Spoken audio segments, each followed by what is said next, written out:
essa mesa mostra assim, exatamente um esforço que nós temos feito muito grande para construir uma mobilidade sustentável no país. E quando nós defendemos a palavra mobilidade mais do que transporte público, nós estamos defendendo porque quando se coloca a mobilidade, nós podemos comparar os diferentes num só. Antes da palavra mobilidade, nós falávamos em transporte público, falávamos de acessibilidade, pessoa portadora de deficiente, falávamos de calçada, falávamos de automóvel, falávamos de trânsito, tudo separado. Quando se junta isso tudo, e a ANTP tem feito um trabalho para mostrar, nós vamos começando a ver que o investimento no nosso país para viabilizar o uso do automóvel, ele foi gigantesco e ainda continua gigantesco, seja do poder público, seja da população como um todo. Para você ter uma ideia, esses investimentos são da ordem de quase 100 bilhões por ano, da qual o transporte individual fica da ordem de 86%. Só para a gente ver que a sociedade brasileira fez uma opção insustentável. E nós temos, nesse momento, eu diria que duas grandes notícias. Uma, que esse modelo, que foi implantado e vangloriado, e Brasília é um produto do desenho arquitetônico da viabilização desse modal, que é o automóvel, né, escondendo pedestres, escondendo o transporte público. Hoje nós temos esse modelo falido. Não há solução para o automóvel nas nossas cidades. E o que a gente só pode esperar, se hoje está ruim, amanhã vai ser pior. Aqueles que têm carro hoje vão ver que daqui a algum tempo eles levavam 20 minutos, vão levar 30, 40, 50 minutos. Só que nós temos um déficit. A professora colocou uma série de propostas sobre uma experiência que já tem quase 50 anos na Europa, que eles não fizeram essa opção. Lá eles são mais dependentes do uso do automóvel que nós, por incrível que pareça, com tudo que vocês viram que a professora apresentou. Por quê?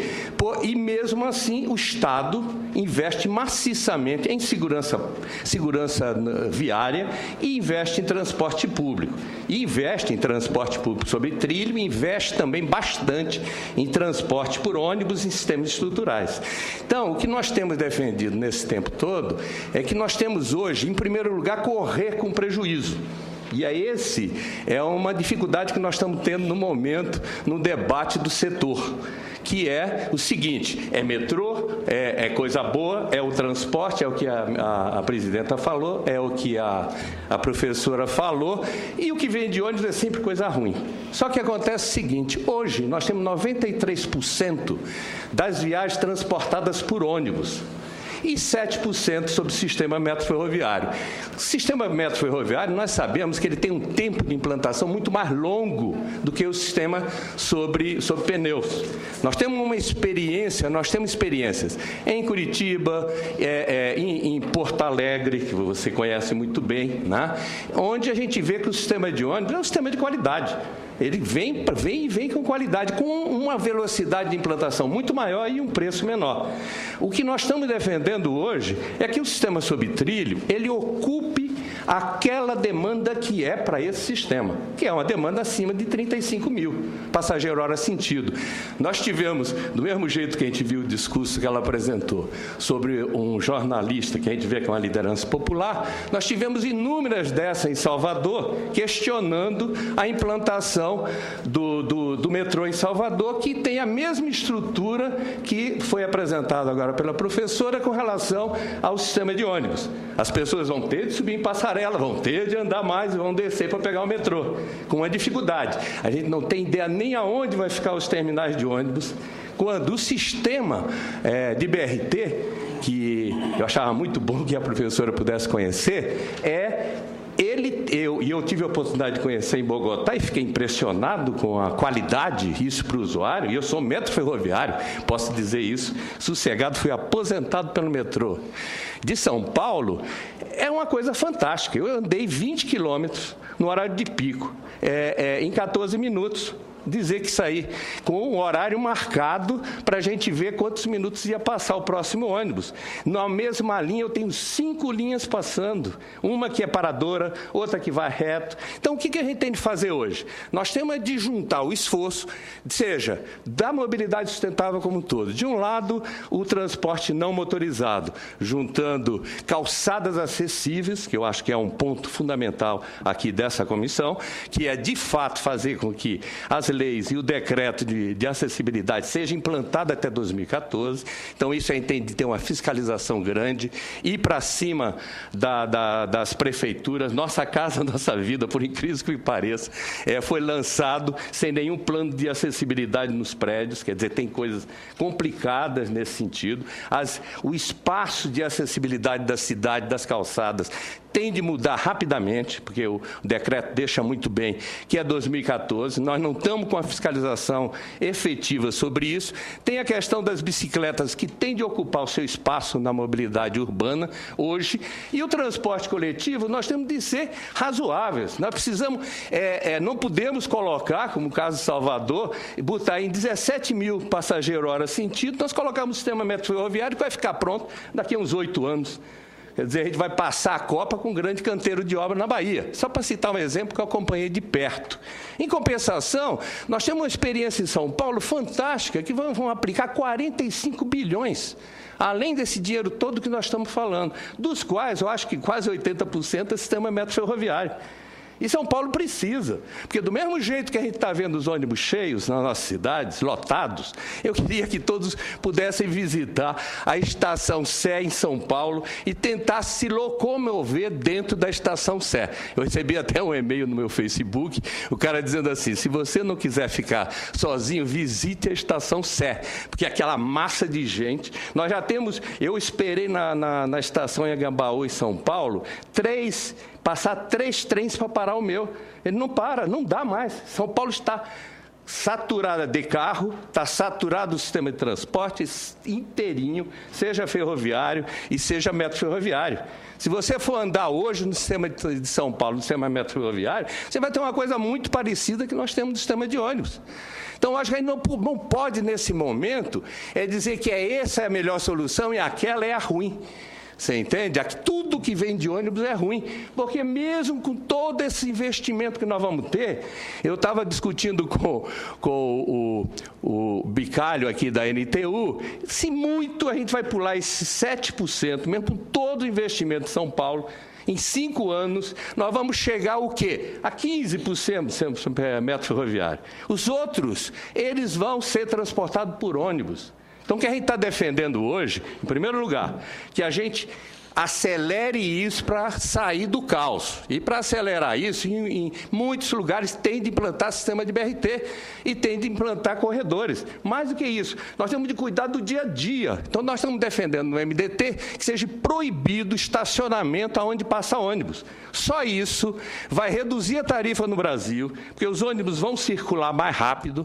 Do mesmo jeito que a gente está falando e está defendendo o projeto aqui do Senado, do 310, ele mexe com a parte tributária, mas se nós tirarmos os carros da frente dos ônibus, nós vamos reduzir a tarifa no Brasil inteiro. Por quê? Porque, em primeiro lugar, São Paulo, na pesquisa feita pela NTP, isso em 98, dizia que o transporte público era mais caro 17% porque ele estava no meio do congestionamento.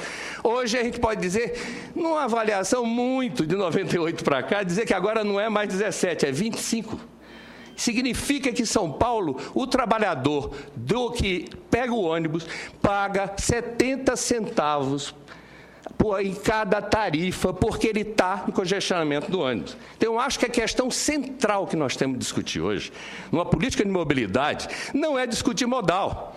Nós temos de discutir, em primeiro lugar, o automóvel. A lei de mobilidade é muito clara. Mudou a política nacional de mobilidade, instaurada nesse país em 1950, que era fazer do automóvel o transporte do trabalhador para tudo. É universalizar o uso e o acesso do automóvel. Como disse o nosso caro companheiro Lula, na época eu dei uma reagida, depois eu achei que ele tinha razão. Ele disse, aqueles que pensam pensam que a gente vai fazer metrô e ferrovia, o trabalhador vai deixar de ter seu carro, é uma mentira. Porque o trabalhador vai ter seu carro, nem que seja para lavar no fim de semana. E quem não quer que o trabalhador tenha um carro é quem tem carro hoje e não quer concorrência na rua.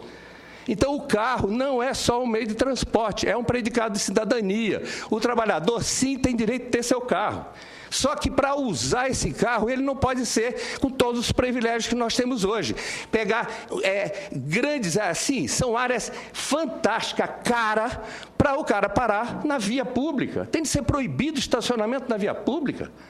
Em toda a via pública. E se ele vai parar na frente do carro dele, tem de fazer como nos Estados Unidos, ele vai pagar uma taxa para deixar o carro na calçada, na frente da casa dele. E se ele for para uma área central, ele vai ter de pagar uma taxa que vai para um fundo de transporte. Mas o poder público, ao mesmo tempo, em todos os projetos que a gente vê aqui, do Parque da Copa e do Parque da Mobilidade, não tem um projeto que coloque estacionamento para automóvel. São Paulo é o primeiro que está fazendo esse debate. E na lei, um dos elementos fundamentais que nós estamos defendendo, que está na lei, que era o discurso que a gente fazia anos e anos, é uma política de estacionamento, da qual os prefeitos tremem de fazer. Ninguém quer fazer uma restrição ao automóvel. Agora, eles vão ter de fazer porque é lei. E se ele não fizer, o movimento popular vai cair em cima. Se alguém for fazer hoje um viaduto só para carro, nós podemos entrar até no Ministério Público e questionar o uso desse dinheiro público, porque ele está fraudando o dinheiro público, investindo onde não é prioridade. Então, é isso que nós vamos ter de mudar nessa política. Essa nova lei de mobilidade, ela reafirma a política de acessibilidade. Nós temos de ver esse conjunto, que nós estamos com essas duas grandes notícias. Uma, que não tem solução para o automóvel. Aqueles que disserem isso estão mentindo. Segundo, que alguém quiser fazer uma solução para o automóvel hoje, ele está contra a lei da mobilidade. Claramente, não tem como sustentar um aumento de frota. Quando eu era secretário aqui em Brasília, nós tínhamos 530 mil, isso foi em 1997 e 98. Hoje nós estamos 1.300.000 e há estimativas claras para que a gente chegue em 2000 nós estamos agora em 2011, nós vamos chegar em 2015 ou 2017 a 2 milhões de veículos. Alguém aqui acredita que exista uma forma? Numa cidade que ficou 35 anos com o sistema viário ocioso, era a cidade mais fluida do país, quando a NTP fez a sua pesquisa junto com o IPEA em 1998, 45 km por hora.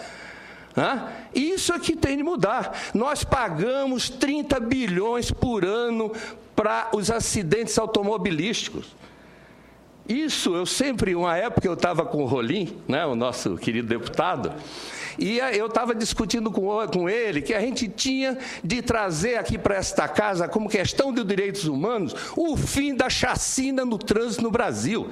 É a maior tragédia de política pública instaurada no país, da qual o governo não leva a sério. Nenhum governo leva a sério. Nós matamos, em estatísticas subestimadas, tirado da Secretaria de Saúde, que é aquele que morre no momento do trânsito, não é aquele que morre depois de